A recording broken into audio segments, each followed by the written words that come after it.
സംസ്ഥാനത്ത് 24 ദിവസത്തിനിടെ ഡെങ്കിപ്പനിയും എലിപ്പനിയും ബാധിച്ചു മരിച്ചത് 24 പേരാണ്. രോഗം ബാധിക്കുന്നവരുടെ എണ്ണത്തിലും കുറവില്ല. പകർച്ചവ്യാധി പ്രതിരോധ പ്രവർത്തനങ്ങൾ താളം തെറ്റിയതും പലയിടത്തും മാലിന്യനീക്കം നിലച്ചതുമാണ് രോഗവ്യാപനത്തിന് കാരണം.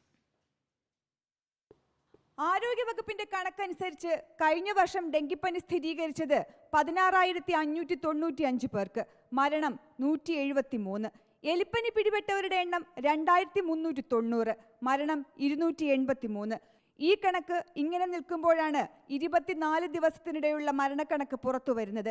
ഡെങ്കിപ്പനി ബാധിച്ച് 7 പേരും എലിപ്പനി ബാധിച്ച് 17 പേരും മരിച്ചു. 983 പേർക്ക് ഡെങ്കിപ്പനി സ്ഥിരീകരിച്ചപ്പോൾ ഇതിന്റെ ഇരട്ടിയിലേറെ പേർ രോഗലക്ഷണങ്ങളുമായി ചികിത്സ തേടി.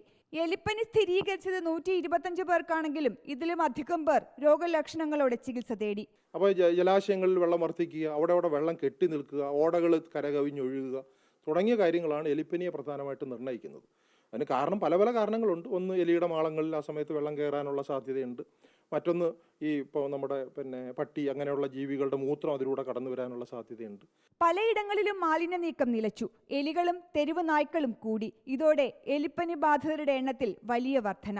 ഇടയ്ക്കിടെ ഉണ്ടാകുന്ന മഴ ഈഡിസ് കൊതുകുകളുടെ സാന്ദ്രത കൂട്ടി. വീടുകൾക്കുള്ളിൽ തന്നെ കൊതുകുകളുടെ എണ്ണം കൂടിയത് രോഗപകർച്ചയ്ക്ക് ആക്കം കൂട്ടി.